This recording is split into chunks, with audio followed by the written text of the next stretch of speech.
नमस्कार दोस्तों, मेरा नाम है तरुण और आप देख रहे हैं डिफेंस स्ट्राइक। डिफेंस स्ट्राइक में आपका बहुत-बहुत स्वागत है। आज इस वीडियो में हम बात करेंगे फाइटर प्लेन्स के बारे में। जी हाँ, फाइटर प्लेन्स क्या होते हैं, क्यों इनको बनाया गया, कैसे इनको बनाया गया, कब ये बनना शुरू हुए थे, इनकी की सारी जनरेशंस, जनरेशन 1 से लेकर के जनरेशन 6 तक इनमें क्या-क्या चेंजेस आए, कब-कब कितना चेंज आए, किसकी स्पीड बढ़ी, क्या रडार्स, एवियोनिक्स, हर चीज़ के बारे में, इनके फ्रेम्स के बारे में, इनके डिज़ाइंस के बारे में और स्पेशली हम इस वीडियो में बात करेंगे जनरेशन 5 और जनरेशन 6 के बारे में और कहाँ अभी तक इंडिया पहुँचा है, क्या इंडिया जनरेशन 5 पे काम कर रहा है या सीक्रेटली इंडिया ने जनरेशन 6 पे काम करना शुरू कर दिया है। इसी सब के बारे में आज इस वीडियो में आपसे मैं बात करूँगा, तो देर ना करते हुए शुरू करते हैं। आइए आज का वीडियो। तो चलिए दोस्तों, अब बात करते हैं फाइटर प्लेन्स की जनरेशंस के बारे में और जानते हैं कि इन जहाज़ों के अंदर पीढ़ी दर पीढ़ी क्या चेंजेस आए, कैसे जनरेशंस बनी, किस-किस जनरेशन में कौन-कौन से जहाज़ में क्या-क्या चेंजेस हुए। सबसे पहले हम बात करते हैं पहली जनरेशन की। पहली जनरेशन से मेरा मतलब है हम बात कर रहे हैं उस समय की जब आपका सेकंड वर्ल्ड वॉर ख़त्म हो रहा था।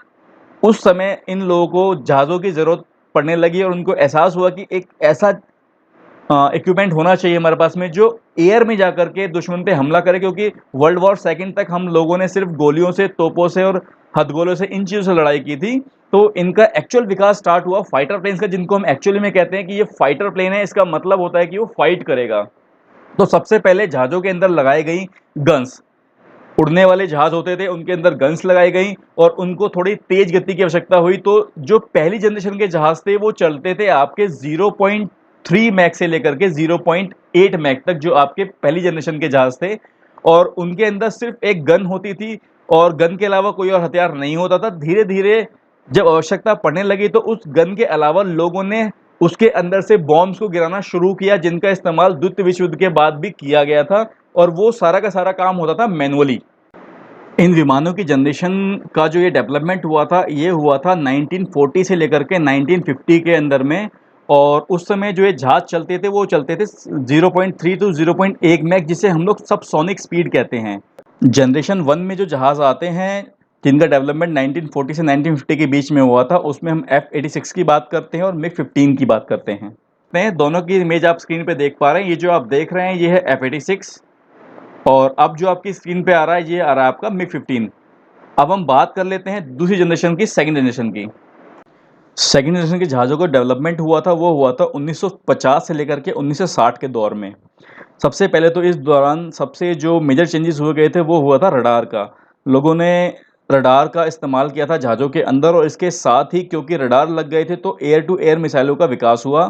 तो मेजर जो डेवलपमेंट की हम बात करते हैं जो जनरेशन 2 में आती है वो थी radars, air to air missile और जहाज़ों की स्पीड बढ़ा करके 0.8 मैक से 1.2 मैक तक कर दी गई थी, जिसे हम कहते हैं ट्रांससोनिक स्पीड। इस कैटेगरी में आते हैं MiG-21 एंड F-104। इसके बाद बारी आई थर्ड जनरेशन की, जिसका समय था 1960 से लेकर के 1970 तक। 1960 से लेकर के 1970 तक इस दौरान जो जहाज़ों की गति में तेजी आई वो आई 1.2 मैक से लेकर 1.5 मैक, जिसे कहते हैं सबसोनिक स्पीड। और इस दौरान जहाज़ों के अंदर में और रडार उन्नत तरह के लगाए गए, उनके एवियोनिक्स में बढ़ोतरी हुई, उनके अंदर एयर गाइडेड मिसाइलों की रेंज बढ़ाई गई, इसके साथ ही उनको ग्राउंड अटैक कैपेबिलिटीज दी गई, यानी कि इस दौर में air to air plus air to ground दोनों श्रेणी में विकास हुआ। इस श्रेणी में जो जहाज़ आते हैं वो है MiG-23 एंड F-4। उसके बाद आया 1970 से लेकर के 1990 का दौर, जिस दौरान कंप्यूटर्स का बहुत ज़्यादा विकास हुआ। उसके साथ ही उन सभी कंप्यूटर्स का इस्तेमाल फाइटर प्लेन्स के अंदर भी किया जाने लगा। इसी दौर में जो स्पीड थी वो मैक्सिमम स्पीड की पीक पर आपकी आ गई थी। स्पीड जहाज़ों की बढ़कर हो गई थी 1.8 मैक से लेकर के 2.5 मैक, जिसे हम कह सकते हैं ध्वनि से दुगनी रफ्तार। और आज यदि मैं फिफ्थ जनरेशन की बात भी करूंगा तो वहां पर भी लगभग वही स्पीड अभी तक कंटिन्यू हो रही है। इस दौरान जो सबसे ज़्यादा विकास हुआ वो हुआ एवियोनिक्स का, जिसमें सबसे जो इम्प्रूव सिस्टम था जिसे आज हम जानते हैं फ्लाई बाय वायर सिस्टम के नाम से, जिसके कारण से सभी जहाज़ों की मैन्युअलिटी बहुत ज़्यादा बढ़ गई और सभी जहाज़ों के अंदर इलेक्ट्रॉनिक इक्विपमेंट लगने शुरू हो गए, जिन्हें हम कंप्यूटर टेक्नोलॉजी का इंडक्शन भी कह सकते हैं। और इसी कंप्यूटर टेक्नोलॉजी का इस्तेमाल करते हुए जन्म हुआ बियॉन्ड विजुअल रेंज मिसाइल्स का, जो आज के ज़माने में भी टॉप में है। आज के अच्छे से अच्छे जहाज़ में जब आप बात करते हैं तो उसकी कैपेसिटी या कैपेबिलिटी जानी जाती है बियॉन्ड विजुअल मिसाइल से। और इस दौर में आप ये कह सकते हैं कि डॉग फाइट लगभग ख़त्म हो गई, क्योंकि जहाज़ों का जो इस्तेमाल था लॉन्ग डिस्टेंस फाइट में होने लगा। और इस दौरान जो सबसे जो इम्पोर्टेंट जो रोल था वो था ग्लास कॉकपिट का।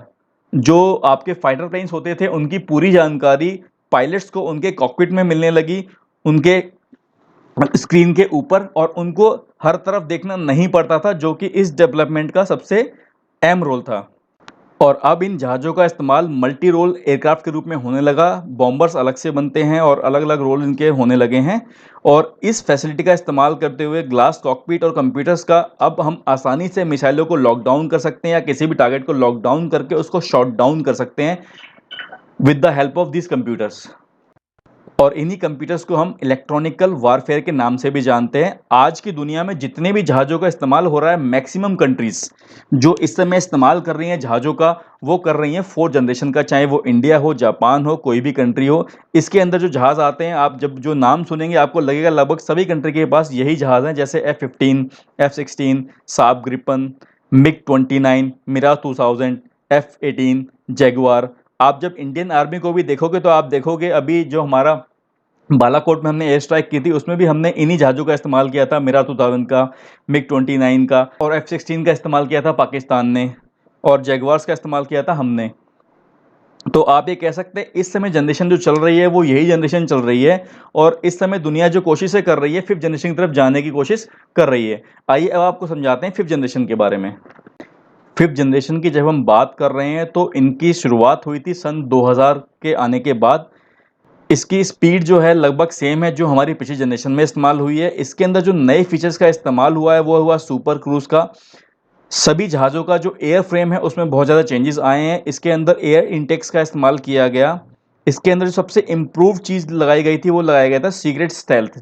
स्टेल्थ से जब हम बात करते हैं, स्टेल्थ 2 प्रकार का होता है। एक जहाज़ का डिज़ाइन इस प्रकार से बनाया जाता है कि वो रडार की पकड़ में ना आए, और दूसरा उसके ऊपर ऐसे मटेरियल्स का इस्तेमाल किया जाता है जिसे हम कहते हैं रडार एब्जॉर्वेंट, जिससे कि जितनी भी तरंगे होती हैं वो सारी की सारी रडार से निकलती हैं, वो कैप्चर कर ली जाती हैं इस पेंट के द्वारा और उनको वापस नहीं छोड़ा जाता है। और इसमें जो सबसे इम्प्रूव चीज़ें हैं वो है मिसाइल अलर्ट सिस्टम। और इस श्रेणी की जब भी हम बात करते हैं तो हमारे को सबसे पहले नाम याद आता है F-15 लाइटनिंग का और F-22 का।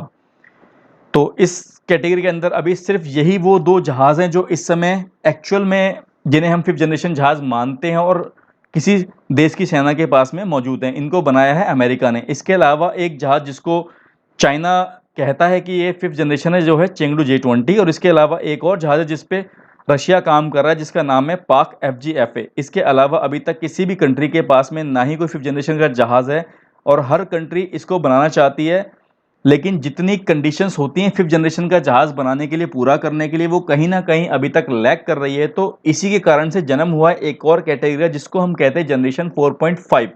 लोग अभी 4th जनरेशन के जहाज़ यूज़ कर रहे हैं, 5th तक वो कंप्लीटली पहुँच नहीं पाए हैं। तो उसके फीचर्स को कुछ को ऐड करके हम जिन जहाज़ों का इस्तेमाल कर रहे हैं उनको हम कहते हैं 4.5 जनरेशन या फिर 4++ जनरेशन, जिसका इस्तेमाल आज की दुनिया में होने लगा है और बहुत सारे जहाज़ों ने इसका इस्तेमाल कर लिया है।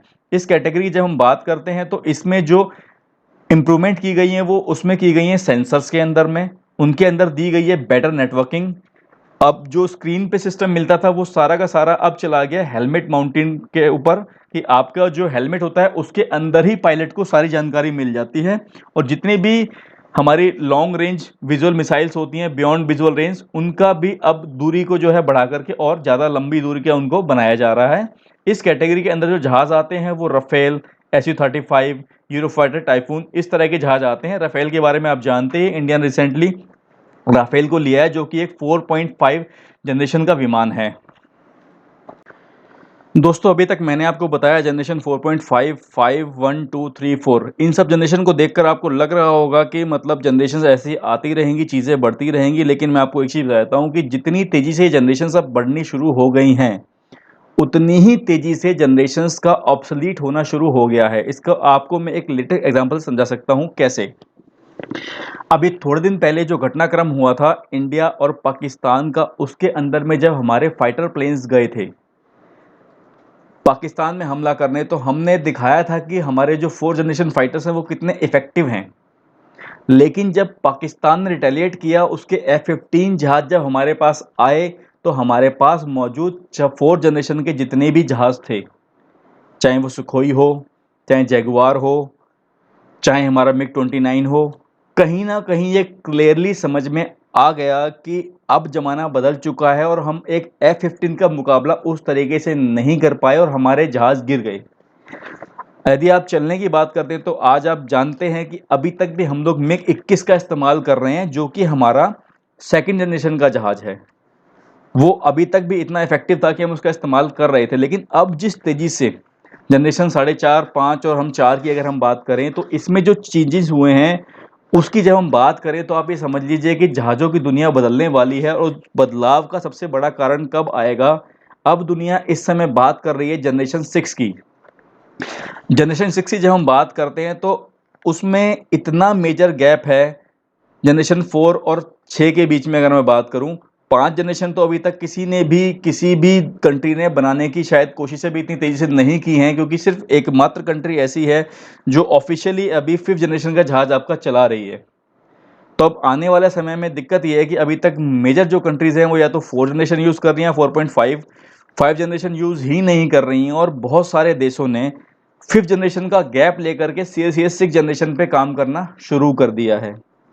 तो अब हर कंट्री तो इतनी उस एडवांस लेवल पे है नहीं कि वो जनरेशन 6 बना पाए, क्योंकि आपको पता है कि मेजर जो जहाज़ बनते हैं वो 2 या 3 कंट्रीज़ बनाती हैं। जैसे अमेरिका बनाती है, रशिया आपकी बनाती है, आपकी यूरोपियन यूनियंस बनाती हैं, फ्रांस बनाती है आपकी। तो यही 3-4 कंट्रीज़ हैं जो बनाती हैं। इसके अलावा अभी जैसे इंडिया ने, आपको पता है कि एमका पे, तेजस पे काम करना शुरू किया है।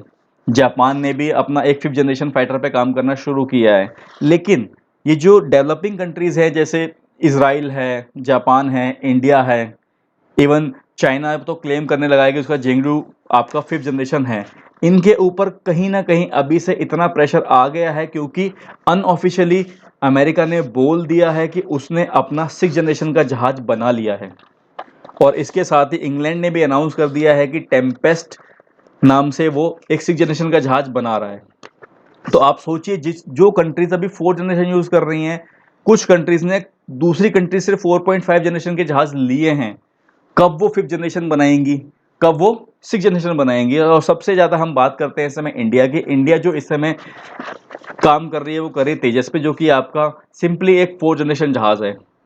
और कोशिशें ये की जा रही हैं कि उसको 4.5 जनरेशन बनाया जाए, और एक एमका के रूप में, जिसकी कि एप्रॉक्स लॉन्चिंग डेट है 2025 की, कि 2025 तक हम लोग एक प्रोटोटाइप बना करके उसको फ्लाई कर दें, जनरेशन 5 के जहाज़ को। बट आप सोचिए कि जिस टाइम पे हम जनरेशन 5 लॉन्च करेंगे, यदि उससे पहले किसी कंट्री ने जनरेशन 6 लॉन्च कर दिया, तो उसका इम्पैक्ट कितना बड़ा हो सकता है। उस इम्पैक्ट को आप एक छोटी चीज़ समझ सकते हैं कि जैसे ही हमने राफेल को लिया है, राफेल लेने के बाद में हमारे पड़ोस में चाइना है और पाकिस्तान है। दोनों के पास जो मौजूद जेट फाइटर्स हैं, जो 4.5 जनरेशन के भी हैं, 4 जनरेशन के भी हैं, वो बिल्कुल ही लगभग फेल से दिखाई देने लगे और उनके हाथ पैर फूल गए हैं। मान लीजिए अमेरिका ने कल लॉन्च कर दिया 6 जनरेशन का फाइटर जेट, और हमारे पास राफेल है, या फिर हमने कोई और ऐसा जहाज जो कि 4.5 जनरेशन का है या 5 का है, जिसको हमने रिसेंटली लिया है, वो उसके सामने एकदम फेल हो जाएगा। तो इस समय पूरी दुनिया में कहीं न कहीं होड़ मचने लगी है 6 जनरेशन की। 6 जनरेशन की जब मैं बात करता हूँ, तो आप समझ लीजिए कि वो एक ऐसा जहाज है, उसके मैं आपको कुछ फीचर बताता हूँ। जैसे सबसे इंपॉर्टेंट फीचर उसके अंदर है लेज़र गाइडेड वेपन्स। यहाँ पे मैं लेज़र गाइडेड वेपन्स के बारे में बात करूँ, तो वो मैं लेज़र गाइडेड किसी वेपन की बात नहीं करूँगा, लेज़र को ही उसमें एक वेपन बना दिया गया है। आप एक जनरेशन 4 का जहाज हो या जनरेशन 5 का जहाज हो, उसके अंदर में लिमिटेड नंबर्स में मिसाइल होती हैं। यदि कोई जहाज लेज़र को ही वेपन बनाए, उसकी इंजन की एनर्जी से ही वो एक लेज़र जनरेट करे, छोटी लेज़र से वो आपके जहाज़ों को या रडारों को नष्ट कर सकता है या फिर उनको नुकसान पहुंचा सकता है, और एक बड़े लेज़र से वो उसको डिस्ट्रॉय कर सकता है। तो उस जहाज के अंदर में ऐसी कैपेबिलिटी आ जाएगी कि वो अनलिमिटेड नंबर ऑफ, या फिर एक मैक्स, शायद बहुत लंबा काउंट होगा कि वो 50 या 100 लेज़र्स मार सकता है अपने जहाज़ के इंजन को इस्तेमाल करके। तो उसके आगे में आप समझिए कि आपके जो भी जनरेशन के जहाज़ हैं, चाहे वो 4 हो, 4.5 हो, क्योंकि मेजर कंट्रीज़ तो यही यूज़ कर रही हैं, वो बेकार हो जाएंगे। तो इसके ऊपर मैं आपके लिए दोस्तों एक अलग से वीडियो बना के लाऊंगा, जिसमें आपको डिटेल में बताऊंगा कि जनरेशन 5 में जनरेशन 6 में कितना गैप है, और इस समय जो टॉप 5 फाइटर्स हैं जो रेस में हैं जनरेशन 6 और जनरेशन 5 में, उनके बारे में। आज की वीडियो में इतना ही। वीडियो को अंत तक देखने के लिए धन्यवाद। जय हिंद, जय भारत।